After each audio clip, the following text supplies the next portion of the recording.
Hey guys, be sure and check out the My Ambitions as a Writer blog where I, the Mrs. Morgan you know, Kate Morgan, shares my many opinions, stands with women everywhere, and stays rough and rugged addressing the mass public. Visit themorganyouknow.com/blog. Enjoy! Hello, Internet. The Morgan You Know Podcast Network presents Balls and Brew. Welcome to the beginning of the NBA season. No, I'm sorry, NFL Week 7. We will, however, be getting to some NBA here on Balls and Brew, the flagship sports podcast of the Morgan You Know Podcasting Network. I'm your host, Rod Morgan. This podcast is produced by James Jamriska. Jimmy, you were with us, and I'm breaking news to you, or did I remember to tell you that I wanted to do 10 minutes of NBA at the end of this podcast, and we're going to call it the Fast Break? Oh, we're going for the fast break. We're excited to talk about the NBA, but we've got a lot of NFL stuff. So let's calm down. NFL first, NBA second. You're absolutely right. See, that's what I mean. When the NBA season starts, you guys almost kind of lose me. I know Chris is a little bit with me there, and he absolutely knows that. I start only texting Chris about the NBA once the season kicks off. He is here with us, Chris King from North Carolina. Yes, and the NBA franchise in Carolina is probably about as good, or if not worse, than the one in Indiana. So we're on the same page. That's very true. That's very true. But as Jimmy said, we lead with the King. We lead with the NFL. So if we're talking NFL, we have to have our handicapper with us. He's coming into Week 7 with a record of 12-6. We used to call him the Anonymous Gambler. Now we just call him Josh Williams. Here he is. Josh, hello. What's up, boys? Ran into my first bad beat this last weekend with the Saints. That team is absolutely killing me. Leading the game for 58 minutes and then not only failed to win but failed to cover. So I was probably due for one, but let's get back on track this week. Still well above 500. A 12-6 record is nothing to sneeze at, so we'll get to Williams' 3 picks here soon. I will give you my grade on the Tom Cruise game of the week. Jimmy Jamriska will have a heel and a face of the week for you, and Chris King will tell you 3 things he knows. That's how we do our NFL coverage around here. So I suppose we should begin with, I know everybody wants me to bring up the Colts right here and now because I have an awful lot of crow to eat on the Colts, but Mr. Williams has a pick involving the Colts this week, so I think we might table a lot of our Colts discussion until then. So I actually want to start here. Jimmy, give us your heel of the week, because I was interested to see this person come up as a heel. I don't imagine, other than people he just beat thoroughly throughout his career, he's ever been this before. Yeah, it's Tom Brady. He has not had a very good personal or professional week, and really when you are lambasting your offensive line, when there's other issues as well, if you got some receiver issues and you're just not really very good and you're getting beat by Pittsburgh, and you got beat by Pittsburgh pretty bad there. Tom Brady has not had a good week. They're 3-3. Yes, Rod, unfortunately in that division, they are still in first place, but he hasn't had a good week, hasn't had a very good start to the season, and I think he's just got a little too much on his mind, so he's my heel of the week. I cannot disagree with you, but let's go to our handicapper, Mr. Williams. I'm sure you got some numbers, some thoughts on Tom Brady and the Bucs. What do you see? Yeah, I mean, this is probably the best time to buy low on Tampa right here because they look absolutely putrid right now. They have a ton of injuries.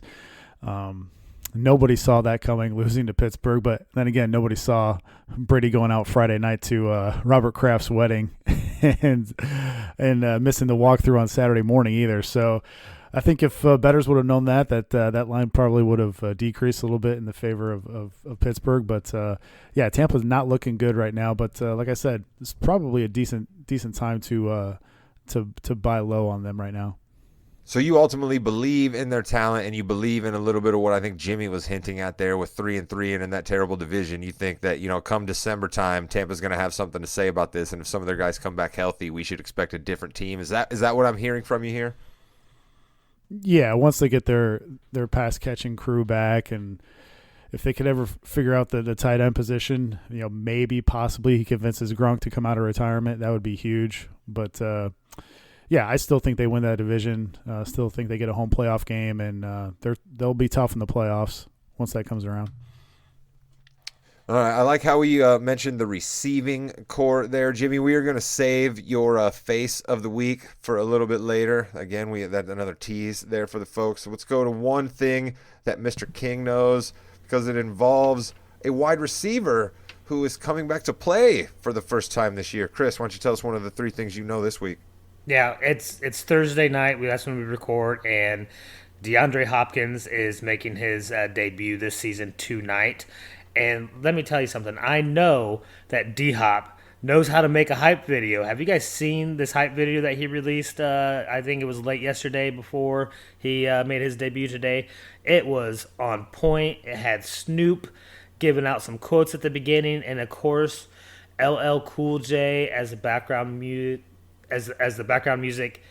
Don't call it a comeback. I've been here for years. It was fantastic. It got me hyped, and I'm not even a big D-Hop guy.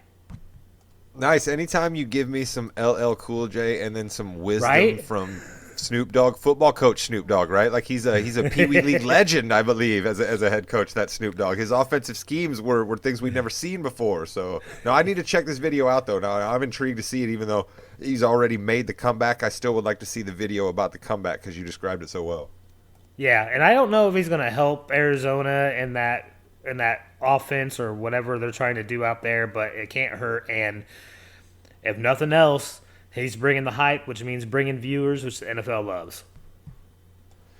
There you go. All right. Speaking of things people love, I hear from all of the 6 to 7 Balls and Brew fans that are out there in the world that they love the Tom Cruise Game of the Week. It's a feature that nobody quite understands other than me, but it yet somehow manages to be entertaining every week. We went with the big-time game of KC Buffalo last week for our Tom Cruise Game of the Week. We were shooting for the stars. We were hoping this game would give us our Top Gun level game for the year, and I just don't think we got there. But we did get a very good game, a slower paced game than we thought we would get, with some very dramatic moments where one person seemingly rallied the troops and carried them down the field on their backs. So we have to go with A Few Good Men. Tom Cruise portraying Daniel Kaffee and Jack Nicholson, Demi Moore, Kevin Pollak, Kevin Bacon, all the Kevins. A Few Good Men is the Tom Cruise Game of the Week ranking for last week's pick, Kansas City versus Buffalo. Jimmy, you were gone for 2 weeks while I did the Tom Cruise picks. Let's go to you here. What do you think? I think it's great because you kind of thought this was going to be more of a couple other Tom Cruise movies, a little faster paced, a lot of action. You can't really get out of your seat to go to the bathroom or anything like that. But no, they slowed it down a little bit. No one scored in the first quarter.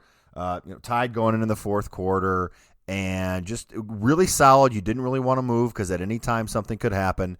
And I really like the pick there. I think this is A Few Good Men for sure. All right, good. All right, we're all in agreement there. So we've gotten a few things out of the way. Jimmy's got one left. Chris has got a couple of things left for us. Mr. Williams, let's just go to you and let's rip the Band-Aid off here. Let's get into some Colts discussion. Here's the way that we will start it. I will open the Colts discussion. I attended the game last week, as I told everyone on the podcast that I would.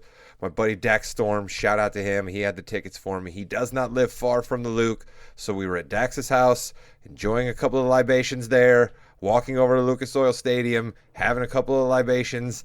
Dax tells me that he has a supreme belief in this Colts team, just like Williams was telling us on the podcast last week. I laughed in Dax's face just like I laughed at Williams on the podcast last week, and I swore to him if Matt Ryan threw for over 300 yards and thank goodness I said 4 touchdowns, I would get a Matt Ryan tattoo on my back immediately following that game at a downtown Indianapolis establishment. And oh my goodness, I was sweating out the end of that game, Chris, because you know how much I hate tattoos. And I was looking on fantasy and I saw how many yards Matt Ryan had and I saw how many touchdowns he had. Chris, can you imagine my first and only tattoo is a Matt Ryan back tattoo? What would have the Mrs. Morgan said to you if you came back from the game and just had a big old Matty Ice tattoo on your back? Like, what would she say? Oh, she would not be very happy. Jimmy, I leaked this story to you ahead of time. What were you had time to think about your response here? What do you got for me? To the tattoo, I think that wow, that I could just see like the blue Matty Ice with the the brown. Oh, it would have been beautiful. But you know what? 389 yards and 3 touchdowns was an amazing an amazing performance by Matty Ice. And I was at the game too. We kind of sat across the stadium from each other, and you texted me. You said, Jimmy, I'm going to come and see you the second the Colts are getting blown out. And my response was, I'll see you in 20 minutes. This is before the game started. That's Rod, true. How long did we chat during the game? We did not end up crossing paths. I can't believe that. You're one of my oldest and dearest friends, but that game had us on the edge of our seats. It just never happened. It was nothing personal. And, it understood on both ways here. We're not moving because that game was amazing, and it really showed what the Colts can do as a team, and it might have also said what the Jaguars can't do as a team as well. That's true, but why don't you reveal to everyone who your face of the week was then, Jimmy? It is none other than Matt Ryan, correct? Oh, Matt Ryan is my face of the week, 389, 3 touchdowns, and the thing is, he never had his Matt Ryan moment. There was a scare in the fourth quarter where he tripped over an offensive lineman, and everyone in our section is like, here it is. This is what's going to happen. But it didn't. So Matt Ryan played his best game as a Colt. I don't care what you say. It's easily his best game as a Colt in my opinion. And they have a lot of momentum. Big game coming up here this week. All right, Williams, there we go. That was my funny Colt story, and that was me eating a little bit of crow here. But you deserve to shout from the mountaintops here. The Colts basically did almost to the T what you said they would do, other than Jonathan Taylor was not in the game. But hello, Deion Jackson. Was that his name? Yeah, I picked him up. He almost got me. He almost helped me get a win in fantasy, but I came up a little bit short. But yeah, I tried to tried to tell the Colts fans to just relax a little bit. But I know you guys are passionate, so this week. I'm taking the Colts plus 2.5 again here. Listen, they ran way more up-tempo last week. They were hiking the ball with an average of 14 seconds left on the play clock. That's why they had a total of 74 plays on Sunday. They look like a different team. Honestly, they look like a completely different team. Yeah, and they normally have a pass rate over expectation of only 1%. It was up to 9% against the Jags. It makes sense there with no JT and no Hines. And Matt Ryan dropped back 58 times. He wasn't sacked once. The reason? He sped up his pocket time by 0.3 tenths of a second. He was getting the ball out in 2.3 seconds, which was the 8th quickest release time throughout the league. And yes, I realize that lowers the average depth of target to just over 5 yards. But when you're getting the ball out quick, you are lessening your chance of negative plays happening like a sack or a holding penalty, something that the Colts have to stay away from if they want to eventually stack up the W's and win the South. And I gotta tell you this. Frank Reich is 17-6 against the spread on the road. This week they go on the road to face Tennessee. That's the best in football since he's been in the league. Colts are also 30-16 straight up from week 6 on under Frank Reich. So they've got off to slow starts. I realize that. They've had a lot of quarterback turmoil in the first weeks, having new quarterbacks. So it makes sense that this team gets rolling, a month and a half into the season. So that's just some stats there. I have some more, but you guys, kick it back to you guys. All right, well, here's a thought, though, right? Okay, I get what you're saying there, that the Colts need a little bit of time to get their wheels running, but Frank Reich has seen this before. Can't he do something to make it not happen this way? I mean, honestly, can't we just at least hold Frank Reich's feet to the fire a little bit and be like, hey, Frank, buddy, last 3 times you brought in the new quarterback, it started out pretty rocky the first 5 weeks. Can we do a little extra this, that, something, the other to make sure we don't sputter out of the gate? I don't know, but here's my fanness breaking out of me again. Chris, let's go back to you here. You heard what Williams had to say there. You saw the Colts last week. What do you think? Am I too crazy? I know you were sort of with me last week, but you're always a little bit more reasonable than I am. Yeah, so I was really excited about that game. Like, I really thought the same way that you guys did, it may end up being a blowout early, but the Colts fought back time and time again, got it done. I really, really enjoyed the up-tempo offense. I think that is the key for them going forward. It was impressive. It was really impressive. Ryan looked great. 40 completions out of 58 throws. That's tough to do no matter who you are. And he looked like he had been in that offense for a long time. I don't know why you're getting so mad at Frank Reich. I think if you're going to be so mad when they're not winning at the head coach, I think if you're going to get mad at him and blame him for losing, you have to give him props and be happy for him when we win. And I don't think blame him for what losing. he I blame did him for decisions. getting- I've been pretty consistent with Frank Reich. But I think you got to give him credit for changing that tempo on the offense. He got the offense moving quicker. He knew they were going to be I think his passing hand a was lot more forced. because they didn't have their top two backs. I think That's exactly why good his hand was coaching, forced. though. Of course, he had to go up tempo. He had to go up tempo. So what? His hands forced. Big deal. That's kind of like I don't you get think your hand his- to euchre. no Okay? one's hand and you is get both forced. Bowers dealt to you in the hand to euchre, and you're like, oh man, great call by Chris there to make it spades. You know what I mean? Like you didn't have a choice. The cards got dealt to you that way. I'm not giving you any credit for that. You always have choices. I'm just telling you, if you're just like in Dallas, everyone gets mad at Matt McCarthy or Mike McCarthy, and then when they start winning, you got to give the same guy the props. If you're going to hold him accountable, you have to give him the props. And I think you got to give Mike Reich some props for how his Mike he got his Reich, team no. performed last I'm not week. giving Mike Reich props either. I'm not giving Frank Reich props, and I'm not giving Mike Reich props. That's not happening. Jimmy, let me ask you a question before we go back to Mr. Williams, who I'm sure has a retort and some other numbers for us.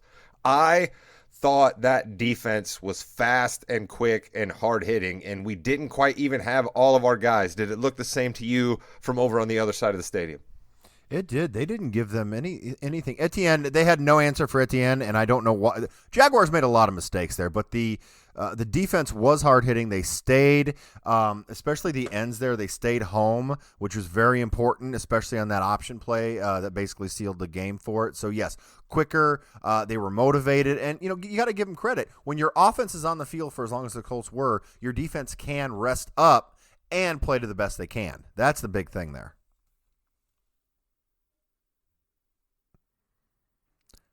And then Williams, what do you think, bud? Yeah, I would just say to Rod, I think he's underestimating the stupidity of other NFL head coaches. Yep. Like, I know he doesn't want to give credit to Reich, which is fine, but this wouldn't happen with the rest of the third of the league. So, yeah, I mean, there's some other key points to this game. That the Titans have been great with their scripted portion of their offense, like outscoring teams in the first quarter by a wide margin. But they are the only team in the league to not have a single fourth quarter point. The Titans are, which is crazy. And the Colts have seen this script before. They just played Tennessee a few weeks ago. So the Titans are scripting their first quarter plays. They've been great with that. I get it. But after that, they haven't been able to make adjustments to their opponent's defenses. So this is how bad the Titans have been. After the first quarter, scoring-wise, the Titans have been outscored by the Panthers this year. So I think it's on Gus Bradley this week. I mean, we saw Frank Reich make some good adjustments last week. I think it's on Gus Bradley this week to make adjustments. We saw Trevor Lawrence kind of tear up the Colts defense this last week on play action. The Titans are going to try and do that. What does Gus Bradley do to stop them from gaining chunk yardage against the Colts? I think the Colts can win this game outright, but I like them getting plus 2.5 here. Okay, let me pin you down on something here because I love to do this because you're number one in the Gus Bradley fan club. So the question that you just asked all of us right there, how confident are you that Gus is going to be able to turn the dials in the right direction? I mean, I wouldn't say I'm number one in Gus Bradley fan club. I was being facetious. Of course you're not. Usually you're pretty tough on Gus Bradley. He's done some good things and he's done some terrible things. So I'm hoping that he can figure this out. They just played him like 2 weeks ago. So, I just think that the Titans don't have much. They are scripting those first 15, 20 plays very, very well. A lot of play action, a lot of boots. But after that, man, this team is just lacking talent. To go a whole season so far and not score a single point in the fourth quarter, I mean, that bodes well for the back door for the Colts, but we're hoping that they get the outright win here. All right, I mean, listen, I get it. Chris is all of a sudden Frank Reich's number one supporter. You've been a Colts supporter of this team for a while, Mr. Williams. Jimmy, you weren't here the last 2 weeks when I was just railing against the Colts and you didn't have a chance to respond in time before I had to come on this podcast and eat some crow. And I'm going to pin everybody down right here, okay? Because I clearly am on one side of the ledger still with the Colts. I'm happy that they won the game that I attended. Lucas Oil Stadium is wonderful. Touchdown town is full of crazy people. Enjoy yourselves down in Indianapolis. But I still don't see this team any better than 9-8, and they might walk into winning the division at 9-8, but I don't see this team any better than that. Jimmy Jam, where does this Colts team finish win-wise? I mean, I'm seeing at least 4 more wins, easy wins on the Colts schedule now, which puts them at 7. Honestly, I mean, I think 9 wins. I think wins the division and is right where they should be. So I think you have a good call on that. Which again, I think they how just need to win excited the should we as division. Colt fans be about a 9-8 division win over a lackluster division? How excited should we be rolling forward with the crusty Matt Ryan and the questionable Frank Reich? How many people coach the? We got Mark Reich, we got Frank Ryan. We've got a lot of things going on here.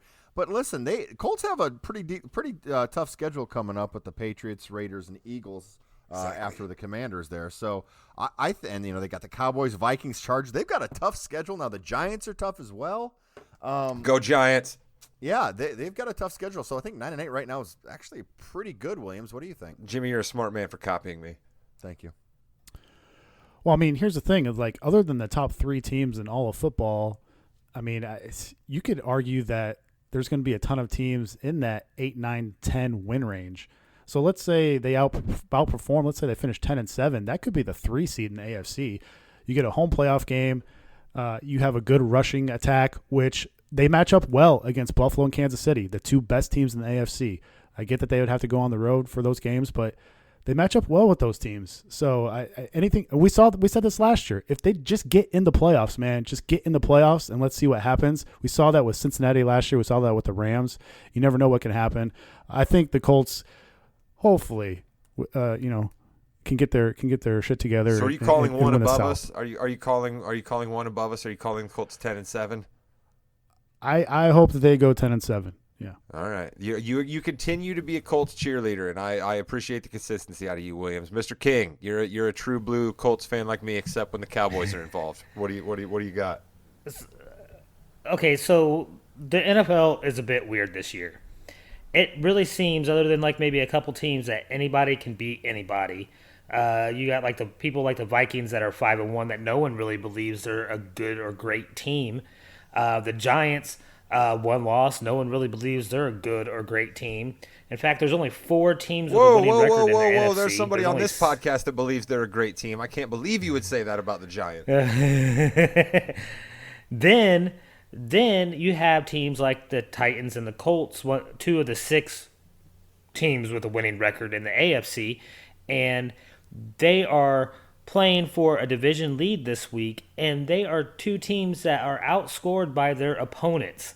Like, they have a negative point differential for the year already, and they're still playing for the lead of this division. I think you're going to see the Colts end up 8-1 in the playoffs with probably some other whole bunch of 9-7, maybe even, or 9-8, maybe even an 8 or 9 team. Like, there's a whole lot of weird parity going on with. There are so many 3-3 teams out there. It is crazy. I forgot all about the tie. So yeah, I guess the Colts would be 9-6-1, or no, 9-7-1. Yeah, 9-7-1. So they'd be 9-7. The old 16 game schedule would be in effect there with the Colts' weird tie. All right, let's get off the Colts. We've belabored that too much. Chris, I failed to mention, we needed to, when we talked Kansas City, you had one Kansas City related thing that let's sneak that in here before we finish up with Williams' last 2 games. Yeah, I know that the Chiefs are going to land OBJ. Like we all, I don't know if you guys heard it, but Travis Kelce and his brother have a podcast they do, and he let it out and let it be known that his agent called him up the other day and was like, hey, they want to restructure your deal so they can get some cap space. And I can't think of another reason or another player that's out there that they would be making cap space for other than OBJ and open up that passing game that the Chiefs obviously saw they needed after they lost to the Bills.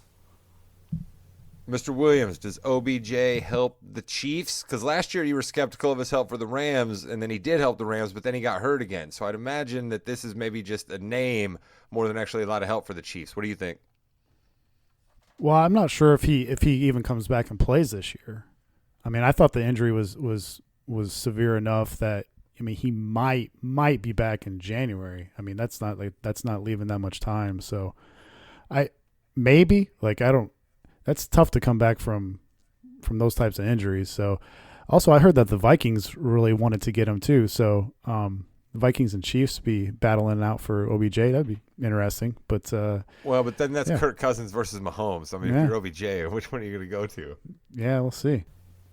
Yeah, I heard the Packers were going to try to make a play for him too. Oh yeah, Aaron Rodgers. He seems like a great guy to hang around with. I'd want to go sign up. I'd want to saddle up with him to do some ayahuasca and talk to Joe Rogan. Sign me up for that. All right, let's move on.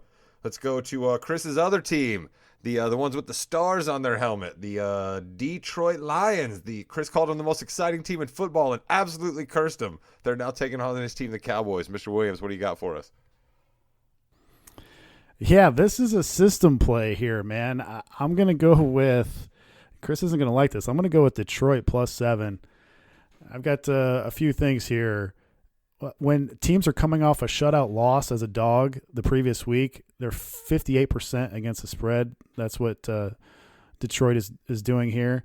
Teams that are on the road after a blowout loss are 61% cover spot in the next week. The dogs who missed the playoffs the last season are 39-24 against the spread. That's 62%. That qualifies for Detroit also. And then road dogs of 3.5 or more this year are 38-19 against the spread. That's 67%. They're going to get Amon-Ra St. Brown back, DeAndre Swift coming back. Detroit's still a top 10 DVOA offense, and they're coming off a bye. The main reason here is Dallas. This could be a huge letdown spot for Dallas. And they're coming off back-to-back road games, and this was like an emotional Sunday night loss to Philly, which they actually played a lot better than I thought they were going to. And I actually really like this Dallas team in the long run, but I feel like this could be a sleepy noon spot time for him. And remember, when Dak came back after missing just one game last year, he had his worst game of the year, completing less than 50% of his passes with a pick in a loss to the Broncos at home. You even got some good Jared Goff numbers, 4-1 against the spread coming off a bye in his career. And so for those reasons, I'm going to take Detroit +7 here against Dallas.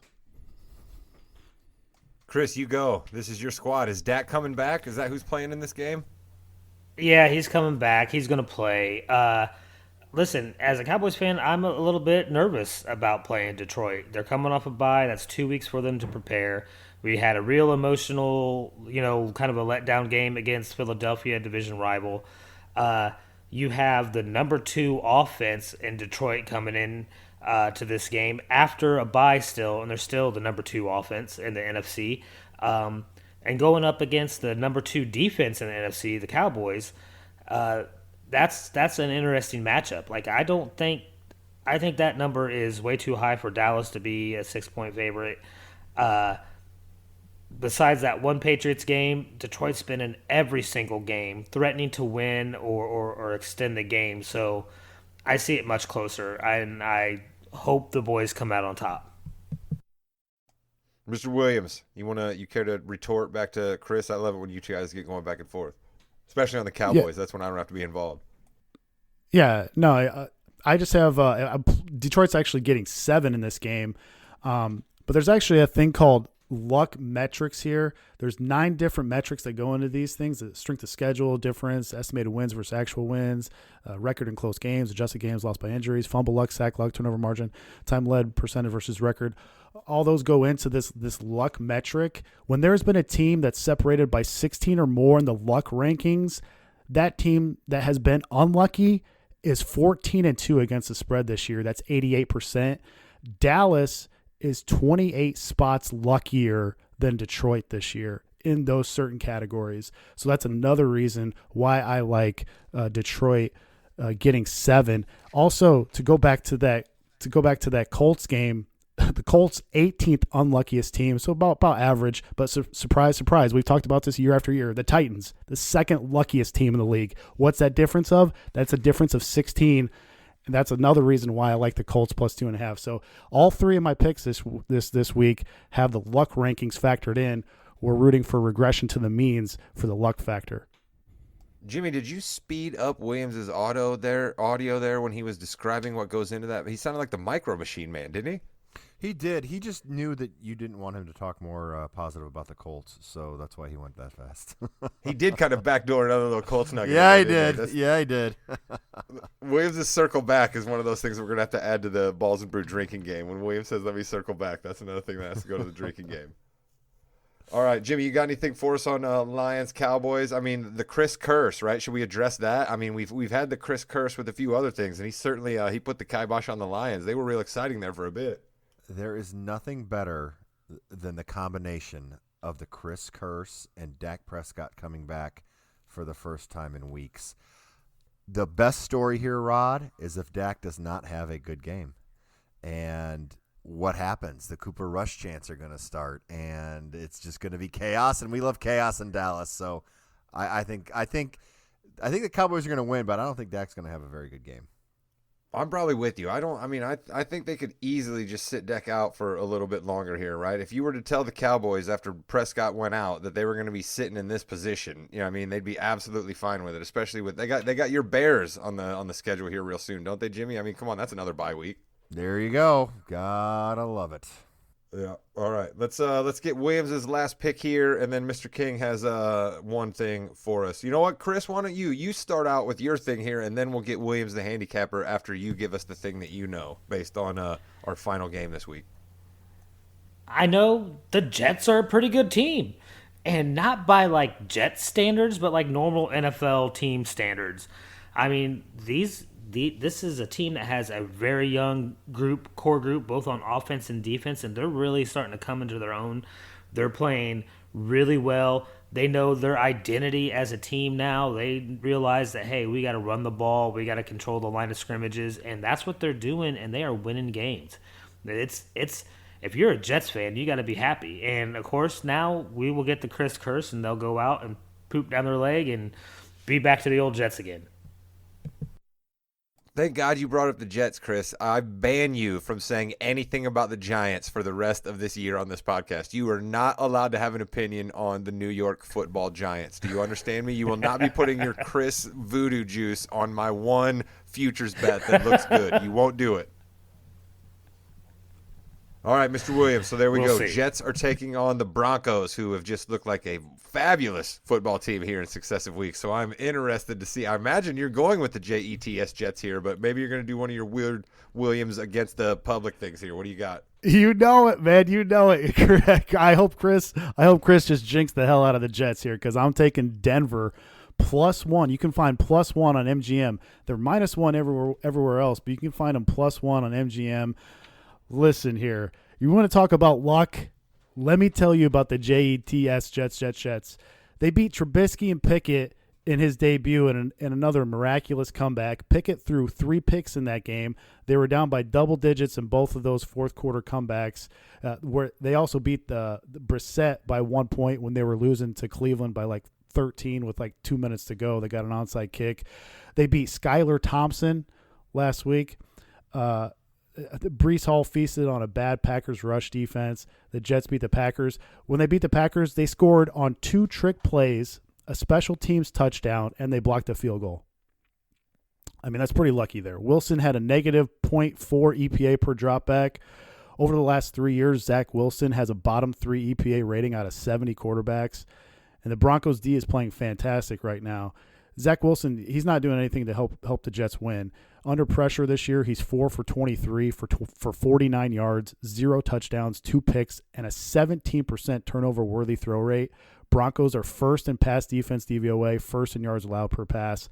And the look-ahead line on this game, like a couple weeks ago, was Denver -7.5. So now you're getting Denver +1. I get it. They've looked like crap. They look terrible. I get it. But the Jets are the public darling, while the Broncos are the puke sandwich. And I'll take the puke sandwich here. The Jets are getting too much praise by what they're doing here. Plus, this is the back-to-back road games. Now they're going to elevation. I don't trust Zach Wilson. Back-to-back road games. Give me Denver. Hopefully Nathaniel Hackett doesn't piss down his leg. Give me Denver +1 here at home against the Jets. All right, Jimmy, two things.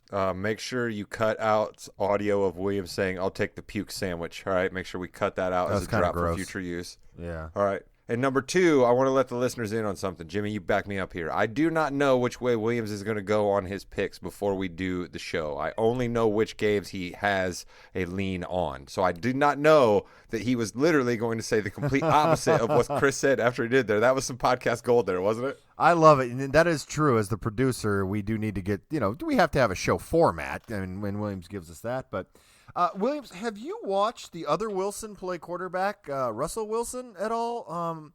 Because I'm a little nervous about that as well. And Nathaniel Hackett, I mean, this could be like a 6-3 ball game, dude. Yeah, hasn't been great. Been playing with a lat injury. Now he's got a hammy injury.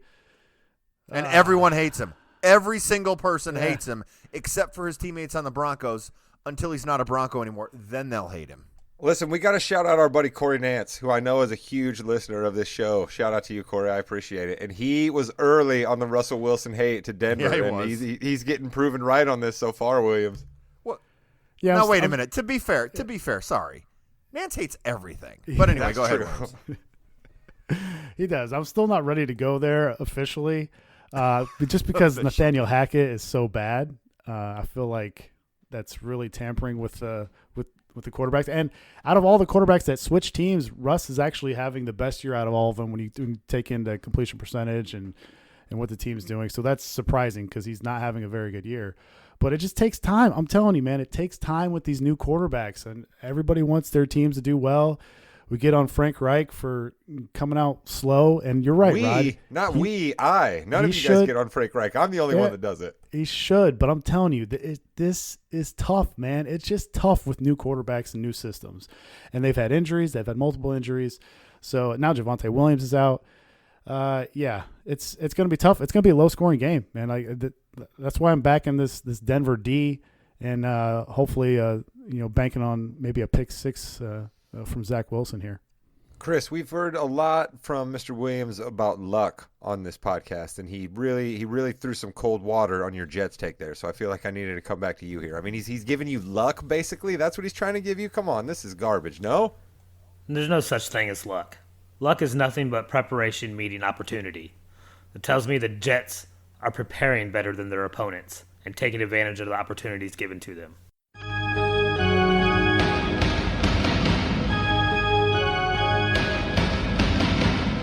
All right, we are back on Balls and Brew.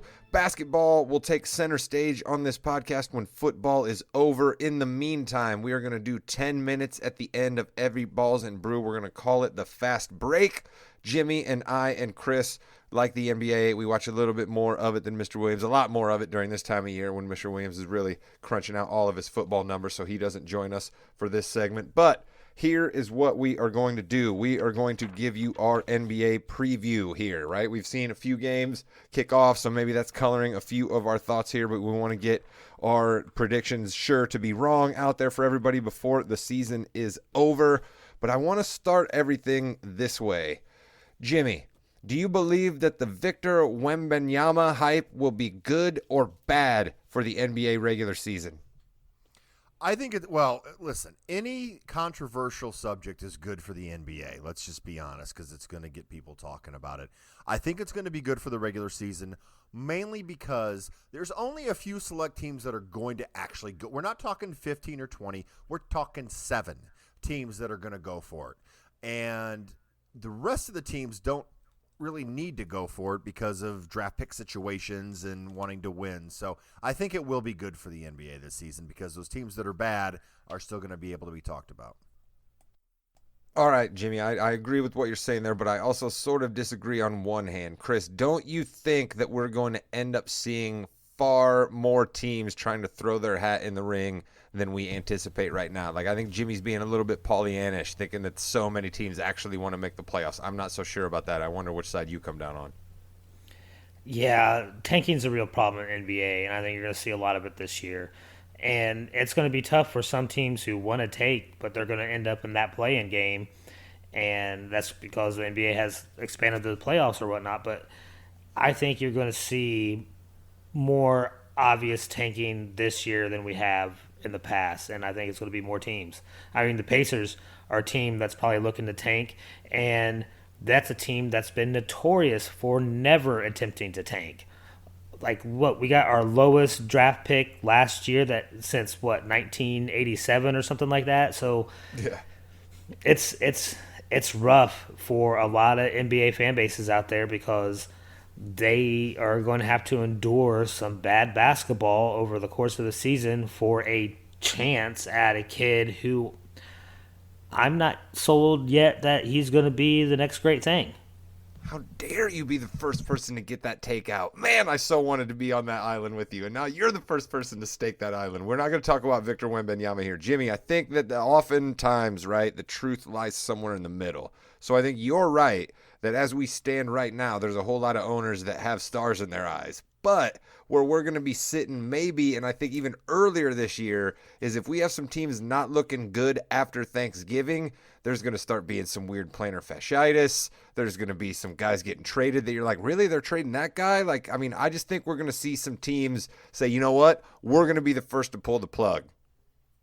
Yeah, some of them, but again, you're still talking about only 7 or 8 teams. Even with the Trailblazers, who I know are a team that people think can go either way, even if they decide to go, I got 9, really that Jimmy. I got surprising. 9 teams right now because this is how we can move it on a little bit here because we're trying to do this in 10 minutes. But yeah, I know. I have We it like to framed talk. out this. I have it framed out this way that we have the Jazz, the Thunder, the Spurs, and the Rockets without question do Correct. not want to win games in the West. Boom, that's 4. I have in the East. I believe there are actually 5 that flat out don't want to win games, okay? And I know that Father Pete is going to be angry at me when he hears one of these teams, but I just believe the Pistons don't actually want to win games. I think they know that they're a year away. I think they know that another high draft pick will do them a world of good, a year for some of their young guys to come along. The East is just too darn good this year. So I have Pistons, Hornets, Wizards, Magic, Pacers. That's 9, Jimmy. I have 9 teams right there. And I also believe that the wind could shift wrong and the Blazers say, whoa, we're out of this. We got Dame to this huge contract. We got to do something to get another superstar here. We can't bring one in with the trade. We can't bring one in with the free agent. We're out of this. So I worry an awful lot about the Blazers. I also worry a lot about the Chicago Bulls. So that would take us to 11, Jimmy. I don't believe the Bulls have their pick this year, so I think that's the issue. Oh, you're with the right. Bulls. Yeah, Okay. because that great trade they made with Orlando. So that's why I didn't put the Bulls in there. Pistons, I don't have them in there. They've got a really solid team. Even if if they try to tank, they're going to have to sit like 5 guys. Okay, but are they better than the Knicks? From what I saw yesterday, I think they're around. I think those are 2 more equal teams than you think. I don't think the Knicks are anything special. They just had a good start to the season, even though they lost. Chris, what say you on the Pistons?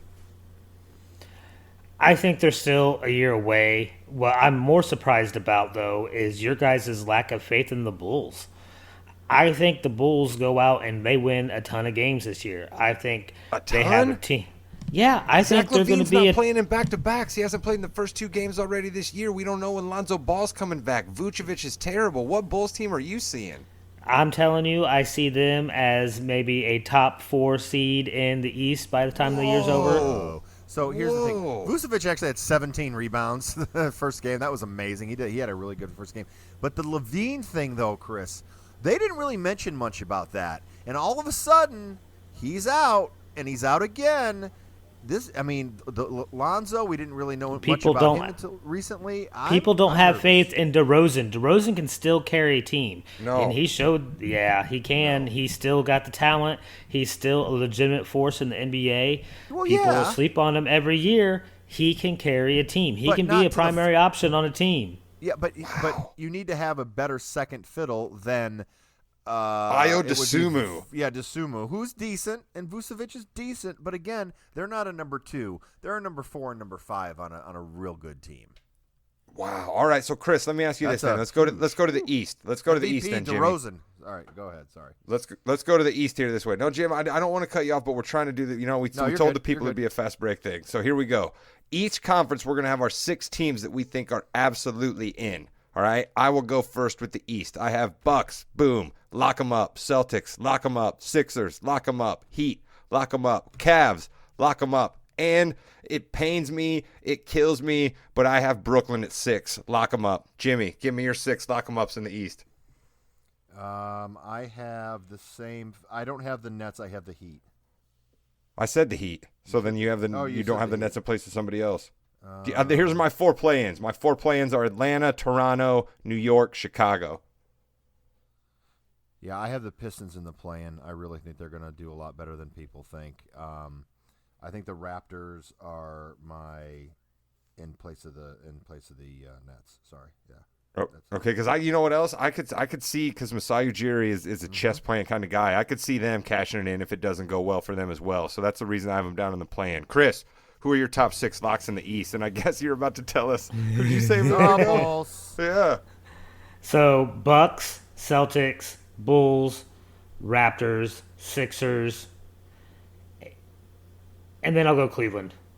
Wow. So you have the Heat and you have Brooklyn in the play-in? Yep. Wow. Okay. Who else do you have in the play-in then? After that, it gets a little bit fuzzy. I actually have the Knicks and then the Wizards. The Wizards? Yep. You know Thomas Bryant isn't on the Wizards anymore, right? Yeah, listen. Funky things happen every year in the NBA. That's something funky that I think will happen. Wow. All right. There you go. That's the East. Let's go over to the West. Jimmy Jam, give us the locks first. I got Warriors, Pelicans, Grizzlies, Clippers, Nuggets, and Mavericks. Mavericks as a lock. That's the only difference I have, Jimmy. I don't have the Mavs as a lock. Okay. I have the Suns in there. You didn't say the Suns, did you? I have the Suns in playing, but I have. Wow. Okay, we'll go Suns thoughts after we get Chris's 6. Chris, who are your 6? Are they similar to me and Jim, or are they different? Probably pretty similar. I have Warriors, Pelicans, Timberwolves. Wow, neither of us have the Wolves up there. I got Dallas, and then I'm going to go with Phoenix. Phoenix, yeah, I got Phoenix up there. Actually, I don't even have the Wolves written down anywhere on my paper. Goodness, the Wolves. Well, that can't be. That can't be. I know. Thank you, Jimmy. For the West, though, I got Nuggets, Clippers, Suns, Pels, Warriors, Grizz. Those are my 6. I still like those. Here's what I did. I wrote the Pels twice. I got the Wolves in the play-in with the Blazers, the Kings, and the Mavericks. And here's my thing, right? Here's my thing on the Lakers. I didn't even write them anywhere because I absolutely have no idea. I have zero idea. Russell Westbrook may continue to have to play on this team. He may not. They may have Buddy Hield. They may have Gordon Hayward. They may have Terry Rozier. They may have Miles Turner. They may have some of the guys from Utah. I have absolutely no idea. But what I do know is that LeBron is not going to let this roster sit the way that it is, and that the Lakers definitely do not want to be in the lottery because their pick goes to New Orleans. So I guess I got to put the Lakers as one of the 10 teams, and so I'd put them in place of the Blazers, I guess, and then I'd throw the Blazers down into the tanking. But I am convinced that the Sacramento Kings will fight tooth and nail to even make the play-in, which is why I think a team like the Blazers may say to themselves, you know what, Kings? Hang yourselves a banner for being in the play-in. We're going for a draft pick. Jimmy, your thoughts? Yeah, I think that's what's going to eventually happen. I don't see the Blazers. It's the Blazers-Lakers for me too, Rod. I mean, we basically have everyone the same. It's who's going to be that last team in. And I think of the two – I mean, Davis had a fantastic first game, and they still got killed. I think I have the Lakers going in there as well. I think the Blazers will try to trade some people. Yeah, there we go. Chris, how about you? Who's it playing for you out in the West? Grizzlies. I have both LA teams in there right now. The Clippers in the play-in? Yeah. Yeah. I mean, I got Ty Lue for Coach of the Year, and you got the Clippers in the play-in. We're way different on them. And then I do like the Kings. I just don't think that they will get there. Kings, baby. Kings. Jimmy, you got the Kings in the play-in too? Yes, of course. Go Kings. All right, then we are the official Sacramento Kings podcast of Northern Indiana. All right, okay. We are the official Sacramento Kings podcast of Northern Indiana. Jimmy, I want you to label us that. Fast break. a 10-minute segment on the end of a football podcast is the official Sacramento Kings podcast of Northern Indiana. Okay, done. All right. Let's move on to, I hinted at it there, Ty Lue, Coach of the Year. We're not going to start with Coach of the Year, but let's start with Jimmy. Who will win the MVP this year? An award I did not bet on because we all know how much fun I had last year with the Embiid Jokic. Mm-hmm. I'm going to go back to Giannis. I just think he's unbelievable, unstoppable, and I think they are going to have another great season, so I'm going to go Giannis again. My second, that motion on the table. I have Giannis. Chris? I'm not going with Giannis. I am going with somebody, and it's actually between two people, and I'm going to say whoever plays more games this year wins it, and it's going to be between Joel Embiid and Zion Williamson. Whoever ends up playing more games is going to win the MVP over those two guys. Did you have the Pelicans as one of your 6 locks in the West? Yes. Okay, I was going to say, I'd hope so. Zion's not winning he's not winning the MVP if they're not. So, all right, I just didn't remember that. Okay. Rookie of the Year. Jimmy, you start. Who do you got? Paolo. I kind of went back and forth a little bit between a few of them, but after seeing the man that was Paolo yesterday, it's got to be Paolo. Chris? I'm going with Jabari Smith Jr. from the Rockets. Okay. Whoa. Wow. How many points do you think he's going to score a game? As many as he wants.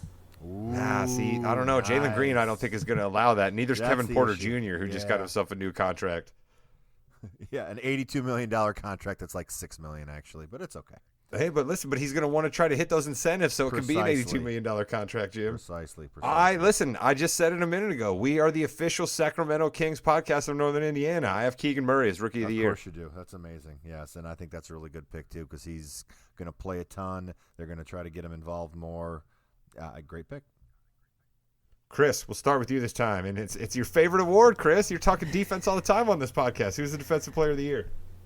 My defensive player of the year, I really think this is going to go to Jaren Jackson Jr. from the Grizzlies. He better come back soon, but it's definitely a play good it. pick. Yeah. And that's a big if. I get it because he does have to come back sooner rather than later. But like the dude is a legit monster on the defensive side. I think if he plays 60 to 65 games, I think he gets it. I'm going chalk here. I'm going Rudy Gobert. I'm going the Wolves are gonna be in the playoffs, and they're gonna be a pretty good regular season team, and their defense is gonna go from bottom of the barrel to pretty near the top because Rudy Gobert, say what you will about the Frenchman, he's literally a walking top 10 defense just all on his own. So I think he's got the narrative around it, and it'll go back to Rudy. Jimmy, what do you got? I'm kind of going down Chris's road here with someone last year who would have probably won it if he played enough games. I think he will this year. Bam Adebayo. He's my boy. Gotta give him respect from the Heat. So I'm going to go with Bam. Nice. All right. Most improved player, which is there's no real great definition for this. Last year it went to Ja Morant, even though a lot of people thought it should have went to his teammate Desmond Bane. I think that sort of says something. So even though I believe that the Pistons are going to unwillingly end up being a tanking team, I still think they might give the most improved player to Cade Cunningham because I think he's going to be head and shoulders the reason why the Pistons are a team that folks like. Okay. I think that's an interesting – that's rookie to second year. I couldn't think anybody else. Yeah, you know what I mean? tough. Rookie to second year, they say they don't like that, but I couldn't think of anybody else, Jimmy, so I went with him. Maybe you got a better answer. So I went with someone who was injured basically all of last year, and I think he will stay a lot more healthy this year. I've got Michael Porter Jr. from Denver getting the most improved player. He looked relatively good in his opener, so I think he can do it for the rest of the year. Chris, how about you? I think you tend to see this award go to players that are already good, that kind of turn into a star, have like a superstar level season. DeMar DeRozan. I think you're going to see that. Minnesota. I think you're going to see this out of Anthony Edwards Okay. of the Timberwolves. I think if he's got Rudy Gobert now anchoring that defense, he can really focus on the offensive end. I think if he averages in the mid to high 20s, I think that gets him this award. There you go. He's the Vegas favorite. Chris going with the Vegas favorite there, and he's going with a former Tom Crean guy. Don't think I was going to let a Tom Crean reference slip by. Absolutely not. Anthony Edwards. The couple of years in Georgia weren't good for much, but Right. at least Anthony Edwards came through that program. Because once again, Tom Crean produces NBA talent. There's a lot of guys that have come through a Tom Crean college system still playing in the NBA. So shout out to Tom Crean there. And I brought up a coach for a reason. Let's finish off with Coach of the Year real quick before we get our finals pick. Everybody knows I'm picking Ty Lue. I think the Clippers could be the 1 seed in the West. I think people have had the narrative around him for a couple of years that Ty Lue is one of the best coaches in the NBA, the same way we talk about Pop and Spoelstra and a few others. Give me Ty Lue. Jimmy Jam.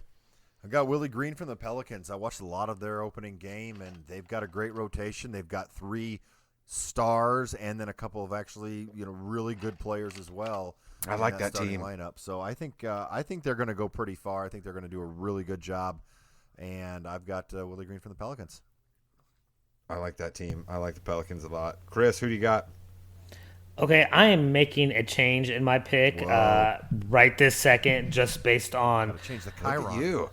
Yeah, I wanted to go with Joe Mazzulla of the Celtics. I think if he gets them a number 2 or number 1 seed, I think that can get him this award. But we are not the Boston Celtics podcast. We are the Sacramento Kings Northern Indiana podcast. So I'm going with Mike Brown of the Sacramento Kings. Yes, baby. That's right. Give us more of that King Street cred, dude. What is there, like dozen Sacramento Kings fans in Northern Indiana? They got to find this podcast. We're here for them. All right, we love the Kings, but I don't think we love the Kings to get to the finals. Who am I going to give their finals prediction first? Jimmy, you. Of course, you went with Jimmy. I'm going to go with the Bucks because Giannis is the MVP and is amazing. And now sit down. This is going to be crazy. I'm going to go with the Warriors because the Warriors are amazing. Bucks Warriors, we're going to see it happen. All right. I won't ask you who wins yet. We'll see who else everybody else has in the finals. Chris, who you got? I am going with a team that we saw in the finals last year, but it's not the Warriors. I'm going to say we're going to see Boston again, but this time I think they're going to play Dallas. Dallas. Wow. Okay, let me ask you this real quick. Do you believe that Dallas is going to make an addition to that team, or the Dallas team that we see right now is the team that makes the finals? I think that we get a new and different Luka at the beginning of the season. We know he played ball all summer. He should be in much better shape to start the season. I think that kind of changes how this Dallas offense works. I think they could try to add somebody. I don't necessarily think they need to, though. It's something else we didn't mention, Jimmy, and we can talk about this moving forward, right? But as these teams start to maybe tank towards the bottom, I think some good guys are going to be available, right? So some of these teams that we talked about being at the bottom, maybe the 5, 6, 7, there's going to be some guys available for them to move up. And we all know Mark Cuban is an aggressive guy, so I just kind of wondered if that was what Chris's thought was there. All right, so I guess it comes to me. So I got to pick one team from the East and one team from the West, huh? That's what we have to do for a finals prediction? Correct. Generally speaking, yes, you could go a different way with that, but you're not going to win. No. All right. I wanted to pick the Philadelphia 76ers. I honestly did. And then I remembered that team has James Harden on it, and James Harden just does not show up in the playoffs for whatever reason. So I'm going to go to the man that I picked as the MVP. I think that they could have easily been there last year with Chris Middleton. I think this team's a little bit better. I think when Joe Ingles comes back to this team, it's going to be big stuff. So give me the Bucks. I think it's Giannis's league. I think he's winning MVP. I think the Bucks are going back to the finals, and I think they are going to take on. I am going to go with the Clippers. I really do believe that the Clippers are loaded. I think the Clippers have injury concerns, yes, but the Clippers have 11 to 12 guys that can play in the top 7, 8-man rotations of any team in this league. The Clippers actually have paid out quite a bit of their draft compensation for Paul George already, so they have a pick that they can send out. We know Steve Ballmer will spend what it takes, so therefore buyout guys will want to come there, teams that tank. I just think this Clippers team is going to load up because they know the sun is setting on their guys, Paul George and Kawhi Leonard. And if Ty Lue is the coach of the year and the Clippers are as good as I think they are, I should just pick them to the finals. So there we go. I've got Bucks Clippers.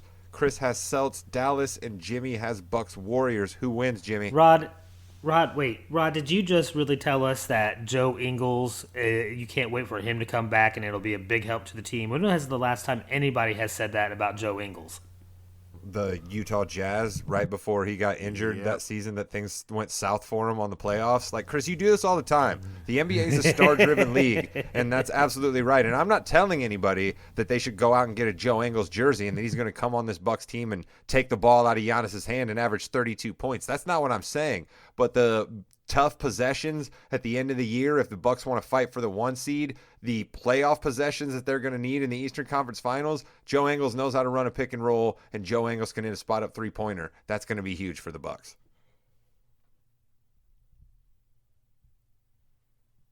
So yes, Chris, Okay. I did say that. Jimmy, who's going to win? I think that the Warriors are going to repeat. I do not think Draymond Green will be on the team, though. I think they're going to have Wow. I think they're going to have somebody else, 1 or 2 other pieces that are really going to help them go to the next level. Wow, that's a bold call out of you. Chris, who's winning your matchup between Celtics Dallas? I have a feeling you're going Luka here. You've been all over in this podcast. I really wanted to, but I think it's going to be Boston. I think Boston has a real deep team. I mean, they're bringing a guy like Malcolm Brogdon off the bench, who's probably going to win the Sixth Man of the Year award. That is an impressive team, I think, especially if they overcome all this adversity and get to the finals again. They're not going to let it slip through their fingers.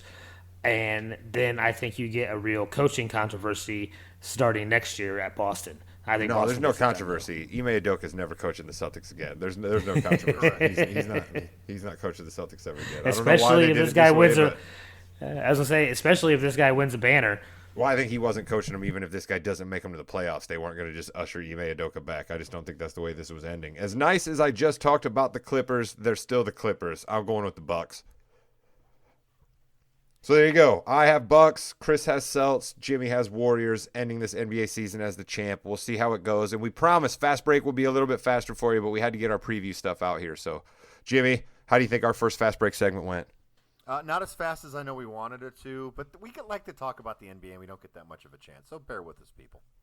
Exactly. We're always going to tack it on the end. So like you said, Jimmy, we're going to have a nice little stinger, a little piece there, and we won't be mad at you if you're not big on the NBA. You don't have to stick around for Fast Break at the end of the podcast. We'll always have NFL for you at the beginning, and then as I stated, when the NFL gets done with its Super Bowl, we will then have some good NBA content rolling for you in the playoffs. That's what we intend to do here on Balls and Brew. But we also intend to bring you other content on the Morgan Podcasting Network. Jimmy Jam, we got some wrestling coming up for people, and we had a wrestling episode that they can listen to right now where you and I talked a little bit about WrestleMania. I thought that was interesting of you to bring that up. Yeah, we have some WrestleMania predictions. See where we're going there. We've got 2 pay-per-views or premium live events. Coming up. We've got the Crown Jewel, and then after that, Royal Rumble time, baby. So we're excited. Absolutely. You can always find that in this very feed. You can also maybe find another episode of Survivor. I have sent a scroll up to the land of Wisconsin to try to find out what the Kazurskis, if they might like to meet me over at the fire pit for another tribal council. So we could have another Survivor episode cooking up for you. So just make sure that you make sure that you follow all of the different things we need you to do in this very podcast feed. Tell a couple of your buddies about it. We really appreciate it. Maybe even leave us a comment. That's absolutely huge for podcasts who have a comment left for them. Jimmy and I would greatly appreciate it, wouldn't we, Jimmy? Oh, it would be fantastic. The more comments we get, the more people can see our podcast, so we do appreciate that. Absolutely. And Jimmy and I have told you enough there, so the final word goes to our guy in North Carolina. Goodbye, Internet.